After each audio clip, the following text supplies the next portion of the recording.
Good afternoon, everyone. Welcome to the Gleacher Center at the University of Chicago. We're delighted you could all come here for our quarterly lecture sponsored by the Franke Institute for the Humanities and the Division of Humanities.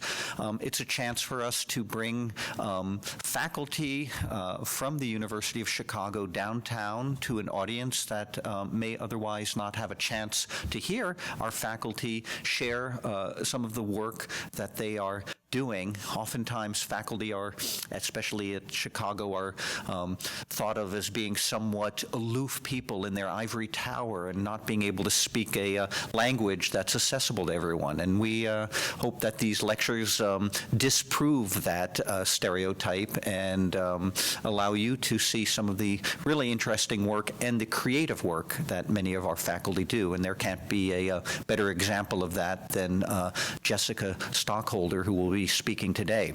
But I'm going to leave the honor of introducing Jessica to one of her colleagues and my colleagues in the Division of Visual Arts, and that's Associate Professor David Shutter. And David will be doing the honor of introducing Jessica. So.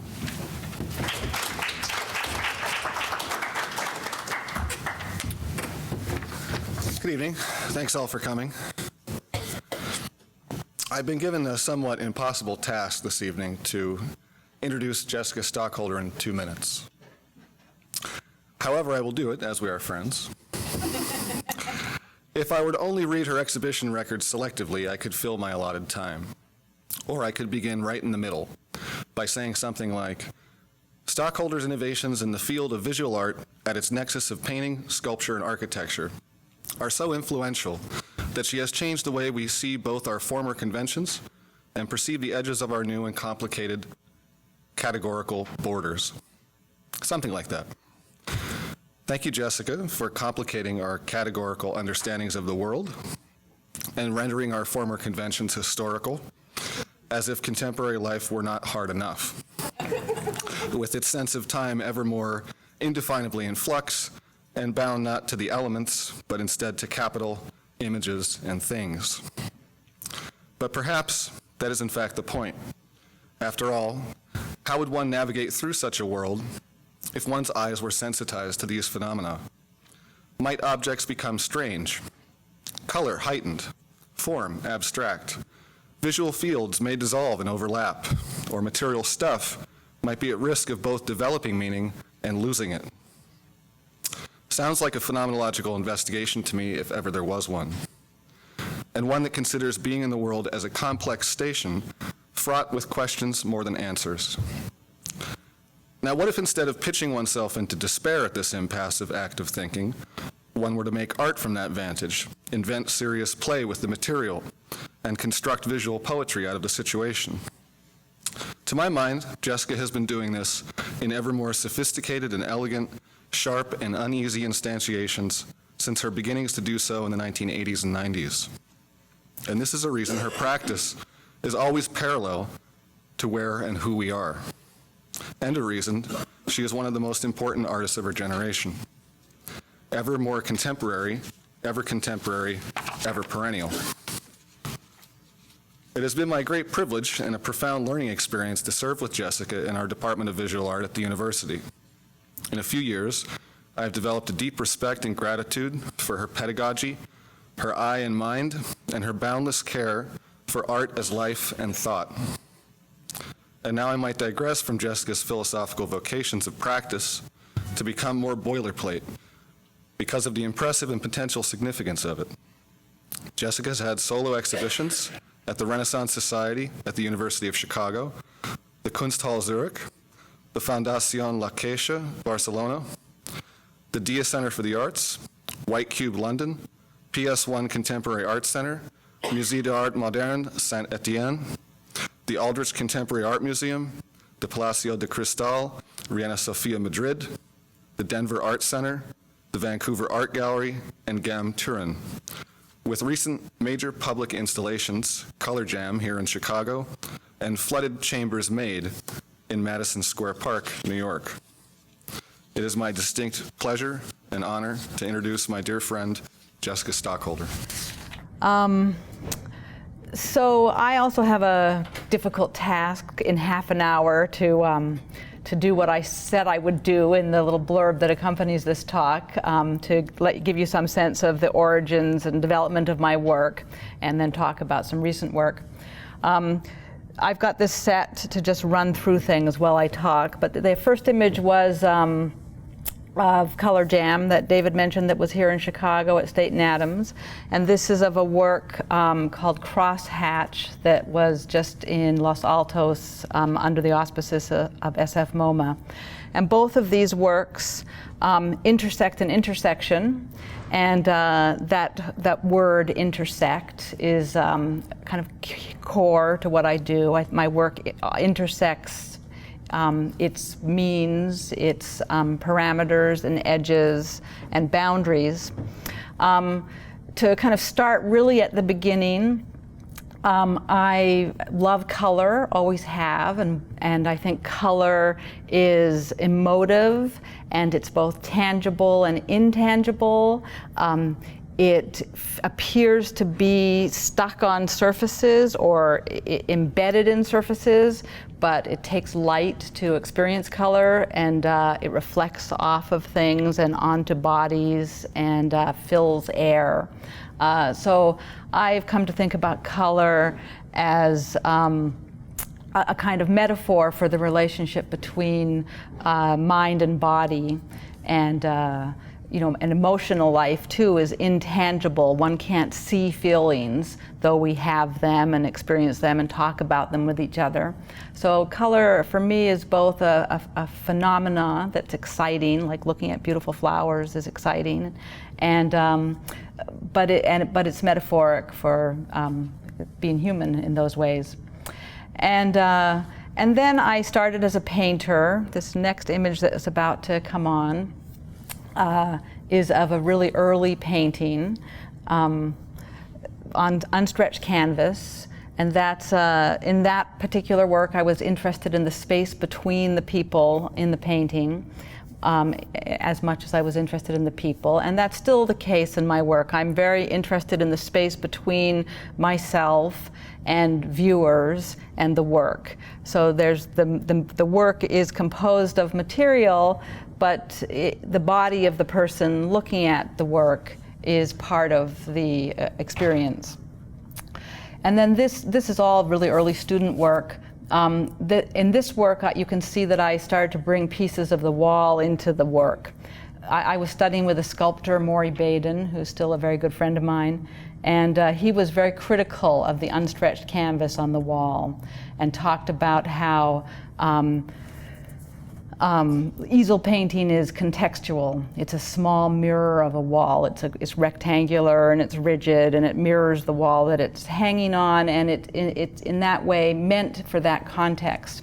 So I started to bring the wall into play, and then this here is a work that was at the Dia Center for the Arts in New York in 1995, I think, and it was called, I like the title, but it's long. Your Skin in This Weather-Borne Eye Threads and Swollen Perfume. And in this work, you can see that the picture making that I'm doing has become dimensional. So from when you stand back outside of this work, kind of from where this image is taken, you're in a white space with white walls behind you, looking at a number of things in space that flatten out and become pictorial. But in order to see the work from that point of view, you had to move through a lot of space and be in touch with a lot of volumes. So I'm jumping around a lot, and this flow of images will kind of dictate how I speak a little bit. This work is, I went to graduate school and then moved to New York and didn't have space to work in that would accommodate making large installations like the Dia piece. So I started to make small pieces like this one. And then I moved on to making a series of works called Kissing the Wall. And this piece has a green light that shines at the wall, so that though it's a small self-contained object, the green light on the wall attaches it to the wall. And the electricity that's in the building is flowing through the wires. And I use a lot of lights and sometimes fans for a couple of reasons. One, that the electricity is in motion and current, it's eventful, but light, at least the way I'm using it, it doesn't move in a way that we sense motion. So the light is participant in this static picture-making event. And picture making, it's a kind of human invention. Pictures don't really exist except that we invented them. It's a form like books are a form, like placing words sequentially on a page is a very human form. But pictures inform how we look at the world. So I kind of have I still make pictures, but I also make sculpture, and I don't suffer over whether it's picture or sculpture. It is both. And I make things like this that are small on the wall. This work is between you and your eyes and your head. It doesn't involve much of your body. But this work involves, again, the wall. Most of what I make is against the wall. But in this case, you move around and see the work from different points of view. Seeing the work like this in images, the camera makes the work even more pictorial than it is. So when you see the work in person, you move around and there are different sets of images that come together, and in a way it's a little bit filmic, that, you know, in memory as you move around, the images that you see add up. And what I find kind of interesting is that having a memory of one view of the work informs your view of the work from another point of view. Let's see here.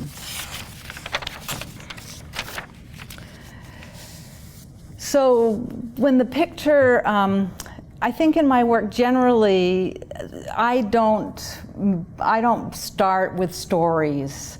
I mean, there are a lot of objects in this work.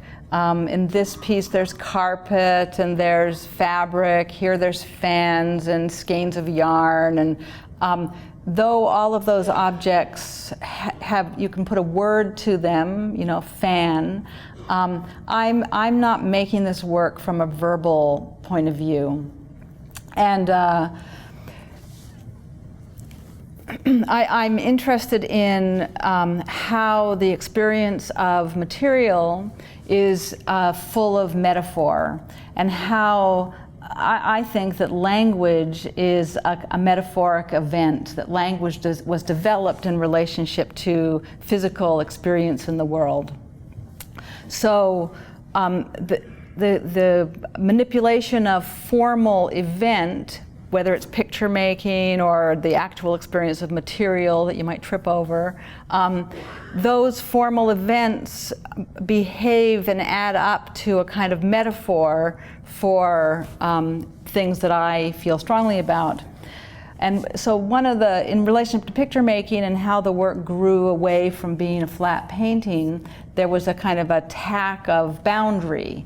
And I removed the picture frame and started to fill up space in the room and put things in the room, and then took the boundaries of the room as the edge of my work. And then there are times where, in actually this work you're looking at, those ropes that went right through the space and out the wall to the other side of the outside, and there was like a boat hanging from the rope on the outside. So there's always a kind of, in my work, an interest in what the edges are, what the containment is. And those literal boundaries that I'm playing with physically and visually are metaphoric for questions of boundary intellectually and emotionally and socially. Boundary, that we are individuals is a boundary between each one of us and everyone else, and how we manage boundary is really important to certainly me, and I imagine to everyone in the room, and it intersects political and social questions about how we live. So that's true of boundary, it's true of, also my work relies on a grid a great deal. And grids are, again, maybe the grids are part of microscopic structure, but when you just walk outside, you don't see a lot of grids. I'm just going to pause this for a minute here. Oops. So the grid, the painting is like like I'm looking out the window here at the Gleacher Center, and there's all these grids. I'm looking at buildings that are full of grids there. And a painting is like, a window in one of those grids. So I think the grid is another structure, and geometry is a kind of shared structure that informs maybe everybody's work, but certainly a lot of people's work, and absolutely mine. I paused here because I want to explain this a little bit. This was a show called Tabletop Sculpture, and in this work, I decided to reframe the question of context. So in the work that I've done for many years, the work has been in relationship to its context, whether it's the kind of generic context of a white wall, or the particular kinds of light in a space, or the kind of architecture. And so this was I was thinking about Anthony Caro's tabletop sculpture. He has a few sculptures that sit on pedestals and kind of are half off the pedestal and half on. And his work is also related to picture making in a way that's different from mine, but I've appreciated in his work. And so here I decided to try to make some kind of standalone sculptures that weren't tied to the wall. And in order to do that, I felt I needed to establish another kind of context. So when you came into the gallery, there was this red carpet and set of furniture, and then I invited a lot of other people to be in the show. So on the two walls, this one and this one, there is work from Cindy Sherman, people who I don't know Cindy Sherman, but people whose work mattered to me, and was, I understood, part of my context. My husband, Patrick Chamberlain's painting is in here. Former professors of mine, former students, my cousin, Macy Awad in Toronto, all the different people, artists whose work established a kind of context for mine. And these are works that were in that show. And so following on that is this show called The Jewel Thief, which was, I think, about 4 years ago at the Tang Museum. And Ian Barry, the curator at the Tang Museum, invited me to co-curate a show with him. And he left that very open, what that meant for me to be a curator. And it was one of the more exciting projects I've done. So I proposed kind of the infrastructure for the show. He kind of needled me a little and pushed me along to make it better if he didn't think it was good enough. And together we kind of settled on a group of artists to invite to be in the show. But the idea here was that there was a warm corner, and you're looking at, you see kind of the red of the warm corner there, and a green corner, which was cool.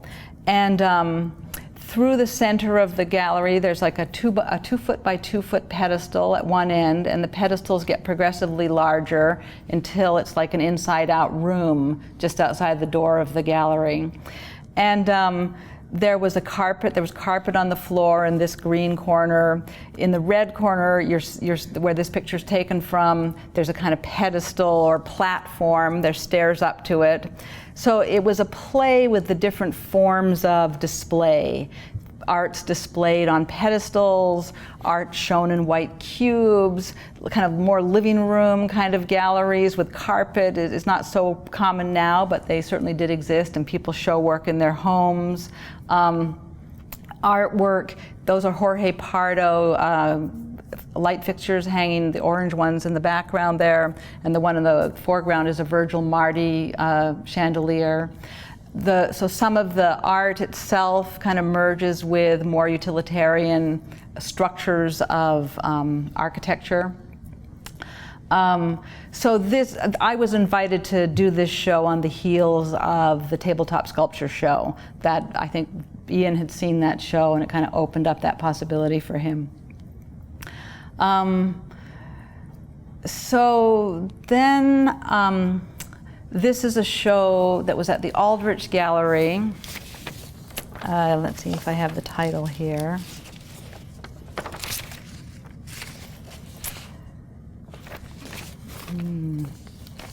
I don't have the title here. It's something like Hollow Places Court in Ash Tree Wood.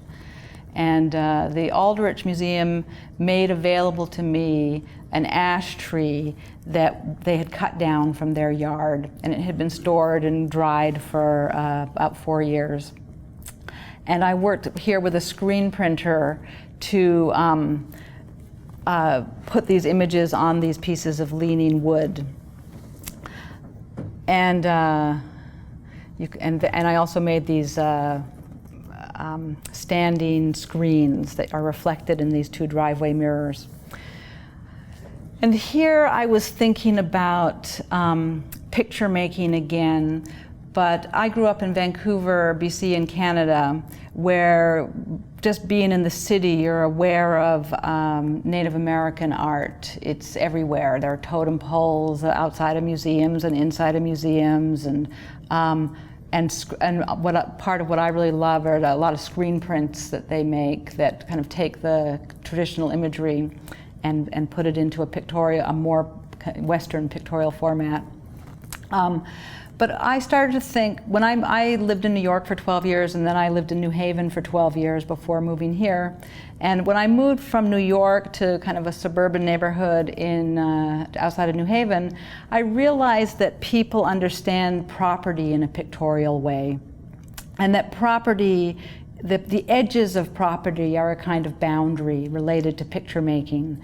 And then I started to think about totem poles and the form that's often used in Northwest art, where there's a kind of eye shape that orchestrates the totemic images on top of each other, and that the eye shape is literally a depiction of the edges of the eye, where we, for our picture making, are using the edges of paper, rectangles of paper or canvas, which quote architecture or windows. So it seemed to me like a really different kind of picture making that's being used there. So in the Aldrich piece, I was thinking about that a little bit. And also, I've been thinking a lot lately about the relative autonomy of different kinds of art, that my work has kind of become less autonomous. It's dependent on particular forms of exhibition. I mean, if this piece you're looking at, if you stumbled on that kind of in the back alley, you might not look at it twice. It doesn't hold together without the frame of a kind of clean architectural space around it. Totem poles, on the other hand, they kind of can exist, in the woods kind of by themselves, and they have an autonomy to them. So I feel a certain kind of sense of loss in my work, that it isn't autonomous. On the other hand, it's enabled me to do incredible things, and to knit what I do and ask questions about the relationship between entities. So I'm going to talk now about this show that I had last spring in Los Angeles called Lift. And this work was outside the gallery. And there's a kind of 10-foot God's eye up on a lift in front of the windows of the second floor of the gallery. And this was a really nice opportunity for me to engage the work that was kind of big and spectacular in a way outside, and then include works from the studio inside that are smaller. I don't have help making them. I'm alone in the studio. It's a kind of more private, this is all work from inside that show. It's a kind of more private, meandering process that's really distinct from having to make a large thing, working with other people in public with an audience while it's being made. And this show involved these ladders, these works made from ladders on the inside that were also about lift and also about where to place the work. The work is placed on the ladder, placed by the ladder, and placed on the wall, and the work kind of happens between all of those parts. And then this work is a kind of drawing in space, which emerged from this body of drawings that I started to make when I moved here about 3 years ago, that are kind of, I'm going to pause on this while I talk about it. Whoops. Hang on. These drawings came from asking myself another question and wanting to kind of shake things up a little and find a different set of parameters to work within. But I understand that geometry is a kind of shared structure for people to work within visually and formally that's very related to picture making, which is geometric. And so I proposed to myself that alphabet is another formal shared structure that's also abstract. Alphabet, before you use letters to make words, they're kind of abstract things. They don't, B doesn't mean very much, it's a B. And how did a B come to have that shape? How did alphabet letters come to, I'm sure Martha Roth is in the audience, and I'm sure she has lots of answers to these questions. But I'm posing these questions to myself. And in these drawings, I'm kind of, the drawings aren't rational. I haven't arrived at a new alphabet. I can't tell you anything that, I think is historically accurate about, F and how it came to be. But they're kind of like putting myself in a place of assuming, of imagining that these letters must have some kind of physical relationship to how they emerged. And I draw the letter, and then I make a kind of cartoon or a kind of animated gesture about it, and I'm doing my best to explain my process, which takes me on a segue to the title, Parallel Parking. The title, it refers to the fact that the work really isn't verbal to start with. And the whole effort to explain this work is like an act of parallel parking next to it. And these drawings have, here I am teaching at the University of Chicago, which is one of the most verbal, heady universities in the world, probably. And I've had, it's been really great, and I've had an opportunity to talk to lots of different kinds of people and be taken seriously by people in all different fields.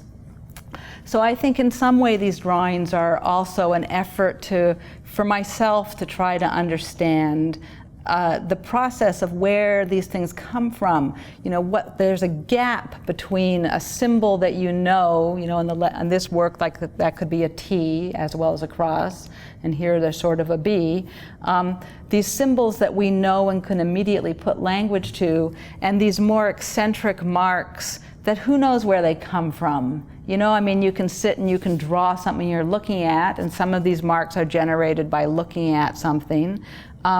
But you can make a myriad, infinite number of different kinds of marks in response to things you're looking at. The things we actually look at are so complicated, and marks, resonate with them in many, many different ways.